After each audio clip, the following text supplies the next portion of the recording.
माँ नाश्ते में क्या बनाया है? आलू के पराठे बनाए हैं आज। अरे वाह, आलू के पराठे, मजा आ जाएगा फिर तो। तुझे पसंद है ना आलू के पराठे? मामा ठंडी के मौसम में सुबह सुबह आप जब भी पराठे बनाती हो ना तो बहुत ही मजा आता है। तो बता तुझे कौन कौन से पराठे पसंद है? आलू के, गोभी के, और एक बार वो जो आपने सफेद वाले बनाए थे ना। है सफेद वाले कौन से छोटे? अच्छा, पनीर वाले। ये कहानी इन्हीं दोनों भाइयों की है। हरीश और उसका छोटा भाई सतीश अपने माता पिता के साथ एक गांव में रहते थे। उनके पिता बड़े किसान थे। उनके पास काफी जमीन थी, लेकिन एक दिन यही जमीन उन दोनों भाइयों के बीच लड़ाई की सबसे बड़ी वजह बन गई।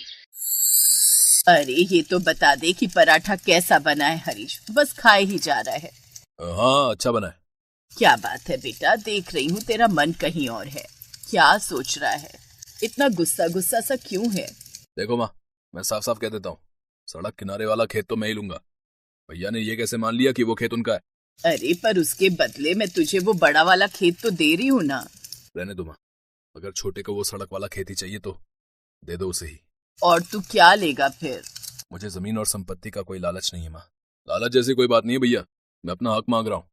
माना कि पिताजी के जाने के बाद आपने घर की सारी जिम्मेदारी उठाई है, लेकिन इसका मतलब ये नहीं है कि आप अकेले ही सारी संपत्ति के मालिक हैं। ये क्या बात है सतीश? कम से कम पराठे तो चैन से खा ले, फिर करते रहना बंटवारे की बात। वैसे भी अभी मैं जिंदा हूँ, जब मर जाऊं तो इस घर के बीच में दीवार खड़ी कर लेना, समझे? माँ। सतीश की आंखों के सामने उसका पूरा बचपन एक बार में ही गुजर गया। उसे वो सड़क किनारे वाला खेत तो मिल गया था, लेकिन वो अपने बड़े भाई का प्यार खो बैठा था। तभी अपनी छत पर हरीश टहलने के लिए आया। वो सर्दी की सुबह थी। हरीश ने सतीश को देखा, 2 सेकंड नजरें मिलाई और फिर दूसरी तरफ मुंह करके टहलने लगा। सतीश भी हरीश को देखकर कुछ नहीं बोला। कुछ देर बाद हरीश के घर के नीचे से उसकी बहू हर्षिता ने उसे आवाज लगाई, पापा जी जल्दी नीचे आ जाओ, पराठे बन गए, ठंडे हो जाएंगे। हर्षिता की बात सुनकर हरीश सीढ़ियों की तरफ बढ़ने लगा। तभी उसने एक नजर फिर सतीश को देखा, जो नजरें झुकाए बैठा था, पर हरीश ने उससे कुछ नहीं कहा और फिर वो नीचे आ गया। कहाँ चले गए थे आप पापा जी? देखिए ना पराठे ठंडे हो रहे हैं। कहीं नहीं बेटा, वो ऐसे ही छत पर जरा टहलने गया था। कितनी ठंड है और आप ऊपर ठंड में टहलने चले जाते हो, बीमार पड़ जाएंगे। यहाँ बैठे मैं पराठे लेकर आती हूँ, साथ में दही लेकर आऊं? नहीं, पराठे के साथ सिर्फ चाय दे दो। सिर्फ चाय क्यों? पता है, जब मेरी माँ पराठे बनाती थी ना तो हम दोनों भाई, मेरा मतलब हम सब चाय के साथ ही पराठे खाते थे। फिर शाम को जब हर्षिता अपने पति हिमांशु के साथ बैठी थी, सुनिए आज मुझे सब जानना है। क्या जानना चाहती हो? यही कि पापा जी और चाचा जी आपस में कभी बात क्यों नहीं करते? हम उनके घर क्यों नहीं जाते और वो हमारे घर क्यों नहीं आते? आप हमेशा टाल देते हो, पर आज मुझे सब जानना है कि आखिर ऐसी क्या बात हो गई दोनों भाइयों के बीच। अच्छा बाबा, धीरे बोलो, सब बताता हूँ। उस दिन हिमांशु ने हर्षिता को सारी बात बता दी। सारी कहानी जानने के बाद हर्षिता दुखी हो गई और वो सोचने लगी कि कैसे दोनों परिवारों को एक किया जाए। सुनो, आपसे जरा एक काम है। हाँ क्या हुआ, बताओ। मुझे ना वो दादी वाला चूल्हा चाहिए। हंस क्यों रहे हो? आजकल की बहुएं भी ना, उन्हें चूल्हा दो तो कहती हैं कि गैस चाहिए, और अगर गैस दो तो कहती हैं कि चूल्हा चाहिए। ज्यादा मजाक बनाने की जरूरत नहीं है, आप बस उतना करो जितना कहा मैंने। अच्छा बाबा ठीक है, पता नहीं स्टोर में कहाँ किस कोने में पड़ा होगा।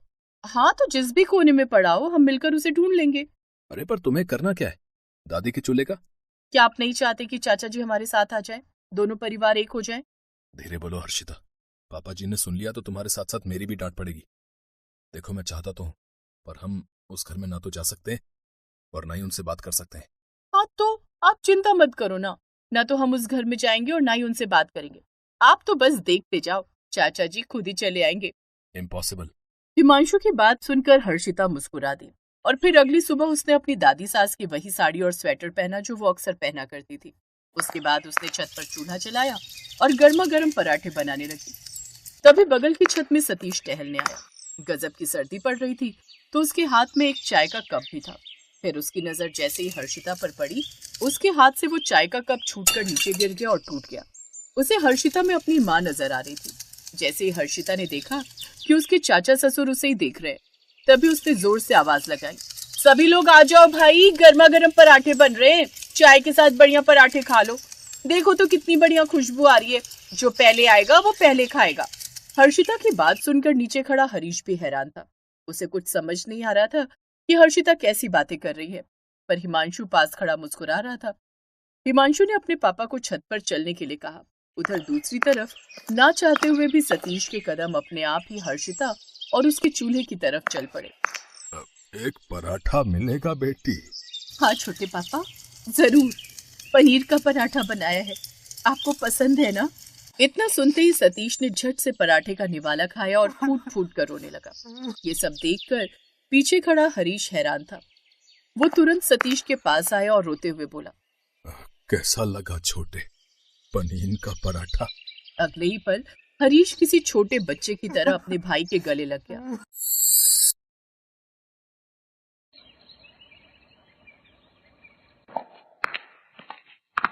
आ गया? हाँ, पर तुम्हें क्या हुआ? तबीयत तो ठीक है तुम्हारी? हाँ, मेरी तबीयत को क्या होगा? तो फिर अभी से कंबल में? अरे बाबा, सारा काम निपटा लिया है, अब ठंड लग रही है बहुत। अच्छा ठीक है, पर एक कप चाय तो पिला दो यार। सॉरी यार, अब तो मैं कंबल में बैठ गई हूँ। आप प्लीज अपने लिए चाय बना लो, चाहे तो मैं कल आपके लिए 2 कप बना दूंगी पक्का। तुम भी ना कमाल ही हो। प्लीज बना लो ना, मेरा कंबल से निकलने का बिल्कुल मन नहीं कर रहा, सच में। हाँ ठीक है, मैं बना लूंगा। अच्छा सुनो, एक और बात कहनी है, बुरा तो नहीं मानोगे? हाँ बोलो ना। अगर बना ही रहे हो तो 1 कप मेरे लिए भी बना दो ना प्लीज। ये कहानी है समीर और नीलम की। समीर एक कारपेंटर था और उसकी शादी नीलम से हुई थी। नीलम बहुत गरीब घर से थी। उसके पिता मुरारी एक छोटे किसान थे। मुरारी के पास इतने पैसे भी नहीं थे कि वो अपना घर बना सके, इसीलिए उन्होंने अपने खेत में ही किसी तरह उधार लेकर एक कमरा बना लिया था। नीलम के 2 भाई बहन और थे। कुल 5 लोगों का परिवार एक ही कमरे में रहता था। नीलम का बचपन भी उसी कमरे में बीता था। क्या हुआ, इतनी उदास क्यों? अरे कुछ नहीं। बोलो ना, कुछ तो बात है, वरना तुम इतनी शांत कहाँ रहती हो? कुछ ना, वो बस अम्मा बाबूजी की याद आ रही थी। अरे तो इसमें कौन सी बड़ी बात है, मैं तुम्हें छोड़ आता हूँ, तुम घर हो आओ। अरे नहीं जी, वो तो बस ऐसे ही। देखो मैं समझ रहा हूँ, तुम्हारा मन है तो मिलाओ ना सबसे। नहीं, अभी नहीं, गर्मियों में चलेंगे हम। समीर समझ गया था कि नीलम को अपने माता पिता की याद आ रही थी और वो ये भी समझ गया था कि वो अभी अपने घर जाने के लिए क्यों मना कर रही थी। दरअसल गर्मियों में तो उसके माता पिता बाहर सो जाते थे और नीलम और समीर को अंदर सुला देते थे, लेकिन सर्दियों में बड़ी मुश्किल हो जाती थी। ऐसे में अगर समीर और नीलम भी वहाँ चले जाते तो वो लोग कहाँ सोते, और यही सोचकर नीलम ने समीर को ठंड में वहाँ जाने से मना कर दिया। पर समीर के मन में तो कुछ और ही उपाय चल रहा था। अगले दिन, अरे आपने उठाया क्यों नहीं? ओहो 10 बज गए, अब घर का काम कौन करेगा? तुम्हें कुछ नहीं करना है, बस जल्दी से तैयार हो जाओ, मैंने नाश्ता बना दिया है, चलो जल्दी करो वरना देर हो जाएगी, बस छूट जाएगी। बस छूट जाएगी? हम कहाँ जा रहे हैं? अरे तुम्हारे मायके और मेरे ससुराल, चलो अब जल्दी करो। परवर कुछ नहीं, मुझे भी उनसे मिलने का मन कर रहा है, हम जा रहे हैं बस। वो तो ठीक है, पर हम सोएंगे कहाँ, यही सोच रही हो ना तुम? समीर के इतना कहते ही नीलम की आंखों में आंसू आ गए।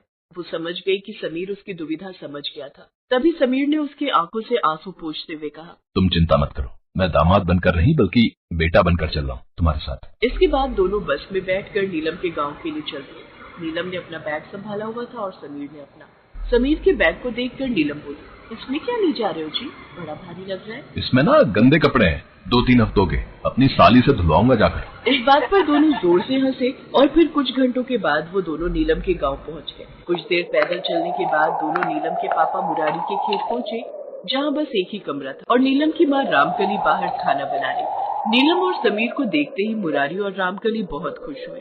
अरे तुम दोनों ने तो खबर भी नहीं दी, ऐसे अचानक। अचानक नहीं आते मम्मी जी, तो आपके चेहरे पर ये मुस्कान कैसे देखते? रामकली ने उन दोनों को अंदर बिठाया और खुद उन दोनों के लिए चाय बनाने चली गई। मुरारी उन दोनों से बातें कर रहा था और उधर समीर पूरे कमरे को बड़े गौर से देख रहा था। उस एक कमरे में ही सारा सामान रखा था, राशन से लेकर रजाई तक। समीर समझ गया था कि मुरारी और रामकली बड़ी मुश्किल से गुजारा कर रहे थे। बातें करते करते रात हो गई। तब तक नीलम के छोटे भाई बहन भी खेल कर आ गए। सबने साथ में खाना खाया और फिर जब सोने की बारी आई तो रामकली ने वही कमरे के पूरे फर्श पर चादर और दरी बिछा दी। अब उस कमरे में 6 लोग सोने की कोशिश कर रहे थे, मगर वो बुरी तरह से फंसे हुए थे। ये देखकर नीलम बहुत शर्मिंदा हो रही थी। सब लोग जैसे तैसे लेट तो गए, पर रात में जैसे जैसे ठंड बढ़ी तो सब अपनी अपनी तरफ रजाई खींचने लगे। कभी मुरारी की रजाई छीन ले जाती तो कभी दूसरे कोने में समीर बिना रजाई के ठंड में कपकपाने लगता। बड़ी मुश्किल से रात कटी। फिर अगली सुबह जब सब लोग उठे तो देखा कि समीर वहाँ नहीं था। सब परेशान होने लगे। तभी उन्होंने देखा कि समीर खेतों के बीच से चला रहा है और उसके कंधे पर 3-4 बांस है। ये क्या है जी? इसे बांस कहते हैं, बहुत मजबूत होता है ये। अरे वो तो मुझे भी पता है, पर इन्हें क्यों ले आए हो? अभी सब पता चल जाएगा, तुम जल्दी से एक कप चाय बना दो। हाँ ठीक है, चाय पियो और अपने घर चलो। मुझे पता है कि कल आपको ठीक से नींद नहीं आई होगी। नहीं, हम कहीं नहीं जा रहे। और रही बात रात की, तो मैं उसी का तो जुगाड़ कर रहा हूँ। नीलम को समझ नहीं आ रहा था कि समीर क्या करना चाहता था, पर तभी समीर ने अपना थैला खोला जिसमें उसके सारे औजार थे। उसने फौरन आरी निकाली और बांस को काटना शुरू कर दिया। फिर पूरे दिन काम में लगा रहा और शाम को उसने कमरे में एक डबल स्टोरी बेड बांस से बनाकर तैयार कर दिया। उसने ये आइडिया तो अपने घर में ही सोच लिया था और इसीलिए वो यहाँ आया भी था। उस रात रामकली और मुरारी नीचे जमीन पर सोए और बेड पर उसकी साली और नीलम सोए, जबकि सबसे ऊपर दूसरी मंजिल वाले बेड पर वो अपने साले के साथ सो गया। समीर की इस तरकीब से सब लोग बहुत अच्छे से सो पाए। और फिर अगले दिन, मान गए दामाद जी, आप तो बहुत ही बढ़िया बढ़ई हो। आपने तो कमाल ही कर दिया। अब तो आप जितने दिन रहना चाहो यहाँ रहो, अब तो कोई दिक्कत ही नहीं है। नहीं मम्मी जी, अब मेरा काम पूरा हो गया। अब मैं और नीलम अपने घर जाएंगे। पर मुझे इस बात की खुशी है कि अब डबल स्टोरी बेड में आप सभी लोग आराम से सो सकोगे। रामकली और मुरारी की आंखों में खुशी के आंसू थे, पर नीलम की आंखों में अपने पति के लिए सम्मान और गर्व साफ दिख रहा था।